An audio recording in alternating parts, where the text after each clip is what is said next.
The Selfish Path to Romance. Download Chapter 1 for free at drkenner.com and at amazon.com. Jim, you're having problems? Hello? Hi, Jim? Hi. You can hear me, right? Yes. Cool, that's great. And you're having problems. You say that you sound nasty with other people, with friends or family, but you don't realize it? Yeah, I when I talk to them, sometimes I sound nasty, and I don't realize it till after they tell me that I sound nasty.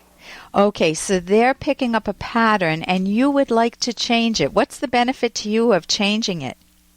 Well, I don't like to be that. I'm not that. That's not the kind of person I am. I mean, I'm a pretty nice person. I think I'm nice to people, but you know what I mean? Okay, so it's something, there are times when we have a behavior and we think we're being nice or we think we're being helpful. And really, if you could read what the other person is thinking, they're saying, oh my God, here he goes again. He's so nasty. Why can't he be nice sometimes? And here you think you're being nice. Or another situation would be you think you're being really helpful. And let me give you some advice. Oh my God, do I have to sit through this advice again? I always feel lectured. And, you're not being helpful. So tell me, who told you that you're nasty?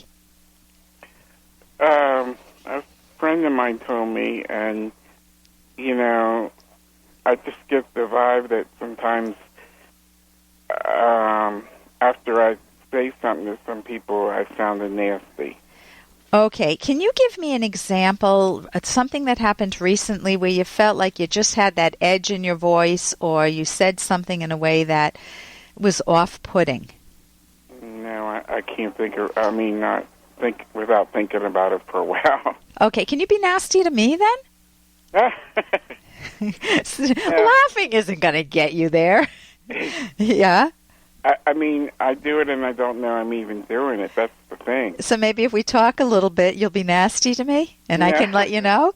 Because the first step, what's wonderful in what you're doing is that you're wanting to improve yourself, your character, your personality. And what a wonderful project to work on. And the fact that you're willing to face a possible bad habit that you have of being nasty openly tells me that you are capable of changing. It's people who won't face their bad habit, people who say, well, I'm nasty, but put up with it, or I don't think I'm nasty, that's your problem, bud. Those people will never change because they don't have the motivation and they're running away from the fact that they are nasty. They don't want to look at themselves in a psychological mirror. I'll tell you, the only way I got better was looking at myself in a mirror. Psychological mirror. Physically too, you have to look in a mirror, right, to look better. Otherwise you'll have that spinach between your teeth and never know about it. So tell me, you must think of a person who told you were nasty. That might be a little easier for you. Hey, I got to interrupt this because we've got to pay some bills. 30 seconds, that's it. A very quick ad, and then Ellen will be back. Romance. Oh, I wish guys knew more about what we want from a relationship. Boy, I wish I knew more about what I want. Where's that ad I saw? Here it is. The Selfish Path to Romance. A serious romance guidebook. Download Chapter 1 for free at selfishromance.com and buy it at amazon.com. The Selfish Path to Romance. That is interesting. Think of a person who told you were nasty. That might be a little easier for you. Well, a girl that I know, she's okay. not my girlfriend, she's just a good friend of mine. Yeah. And told me, she said, sometimes I come across that I'm nasty, and she says, I don't even think you realize you're doing it. Okay. Where were you when that happened, when she told you that? We talked on the phone. We were working together for a while, Yeah. And when did you see her scrunch up her face or roll her eyes? Well, I never saw her do that, but she told me over the phone that she said, as a friend, she told me this. That sometimes you come across as nasty. Right. The first, go ahead. Yeah. Well, I don't know if it's like I'm irritated or what it is, but it's like I don't even know I'm doing it. I'm unaware that I'm doing it after it's already done. Well, then the best gift she could give you is lovingly, or at least in a friendly way, tell you this is off-putting. This is what you said, because if someone told me, Ellen, you're nasty, man, I'm going to have to search everything I ever said. And that's a big pain, because I don't know when I was nasty, assuming I'm not aware of it. Well, I mean, it's not like I'm really, really, really nasty, but, I guess I sound irritated or, I can't. How do you express your irritation? Say you're irritated with me. How would you let me know? Let's say I keep cutting you off, and you're irritated. How would you let me know? What if I keep cutting you off? Yeah. I'm cutting you off again. Yeah. Now you're getting irritated with me. What would you say to me? How do you express irritation? Well, I don't know. You're catching me off guard here. Okay. I mean, I guess it's in my voice that people hear it in my voice that I just sound irritated and. Okay, so here's one skill you can use. When I sound irritated, sometimes I go underground and I just roll my eyes or I say something with an edge in it, and they'll say, are you irritated? And if I'm very defensive, I might say, no, I'm not. Now, maybe I'm buying time to think about it. Maybe I'm not ready to talk about it. But an easier way to deal with it is if I'm feeling irritated, I can just say, I'm feeling irritated, or if it's a little bit, I'm feeling a bit irritated, and I need time to think this through. And just saying that releases it from you. You don't carry that pressure of trying to hide it anymore. Mm-hmm. So sometimes, or I'm feeling angry now. You're not attacking me. If I said to you, I'm feeling angry right now, Jim, what's your first question to me? Why are you angry? Wonderful, wonderful. Now what's the difference? What if I say to you, you make me angry? Now what's your first question to me? You make me angry, Jim.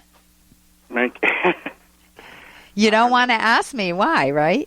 Yeah. Because I'm attacking you. So if you just say, I feel angry, I feel sad, I feel irritated, that will be a help.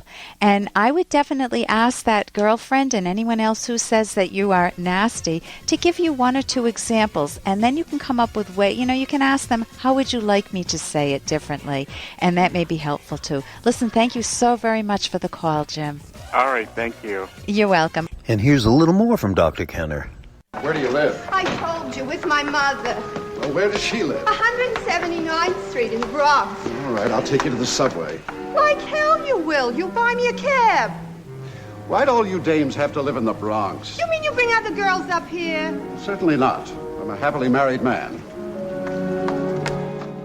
Well, he just dug a hole and crawled into it, didn't he? He's a happily married man, and he's cheating on his wife, and he's cheating on the girl he's cheating on his wife with.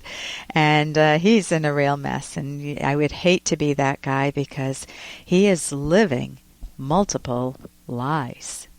Think of all the lies he has to maintain. Which girl did he say what to, or which woman did he say what to?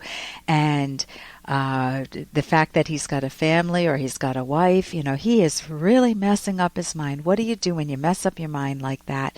And what do you do if you're on the other end of that? If you suddenly, you think you have an exclusive relationship, you feel like you are the most important person in this man's life, and you discover that you're one of many?